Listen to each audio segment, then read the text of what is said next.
مسئولین وزارت عدلیه ضمن واخوری با روزنامه‌نگاران خبر دادند که فعالیت تشکیلات زیرکلا به مدت 2 ماه منع شده است. زیرکلا یکی از پرکارترین مرکزهای نظرپرسی مستقل در تاجیکستان می باشد.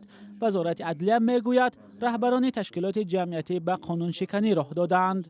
در نتیجه سنجش معلوم شد که بعضی از طلباتی که در آینه معرفی هستند در عملیات به طور دیگر برآورده شده هستند، یعنی قبول قرارها، انتخاب کردن کارمندان، منظوری کردن خودی اتحادیه جمعیتی، برای وزارت عدلیه اول به طریق خطی آگاهینامه ارسال کرد. در مدت یک ماه مدلی که برطرف نشد، این کمبودی ما مراجعه کردیم به سودی ماهی اسماعیل سامونی.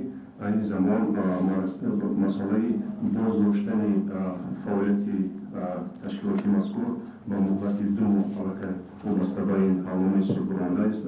مسئولین تشکیلات زیرکلا به قرار منع موقتی فعالیت آن راضی نیستند. رهبران این مرکز نظرپرسی گفتند برای کمبودهای کوچک حاجت به منع فعالیت تشکیلات نبود. البته در اینجا مسئله هست که ما با آنها ناراضگی خود را بیان کردیم و در خود مرافع سودی همین رو گفته گذاشتیم. ما به خود وزارت هم نوشته بودیم که مسئله هستند که نافهمی هست و آنها از طرف در رفت تفتیشات متخصصای وزارت عدلیه نادرست اینترپرتاسیا شده بودند، یعنی که بهاگذاریشان نادرست شده بود، یعنی نافهمی بود.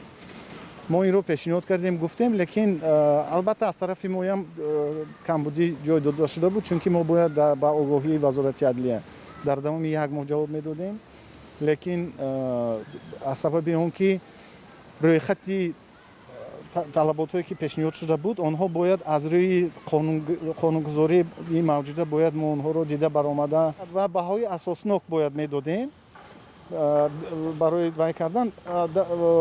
متاسفانه در تشکیلات ما حقوق شناس کار نیست. ما یعنی برای نگاه داشتن حقوق شناس شرایط نداشتیم. تا یافتیم تا گاز زدیم خودی متخصصایی که در کاری حقوقی در فعالیت حقوقی در ساحه تشکیلات جمعیتی اونقدر بسیار نیستند. تا یافتیم تا موافقه کردیم مسئله های خود همین مسئله رو وقت گذشت. از همین سبب تشکیلات زیرکلا یکی از مرکزهای فعال پرسش عامه در تاجیکستان بوده در موضوعهای مهم اجتماعی و آزادی بیان نظرپرسی می‌گذراند. نتیجه بعضی از پرسش‌های این نهاد منظره الترناتیوی و به واقعیت نزدیک را به نمایش می‌گذارد.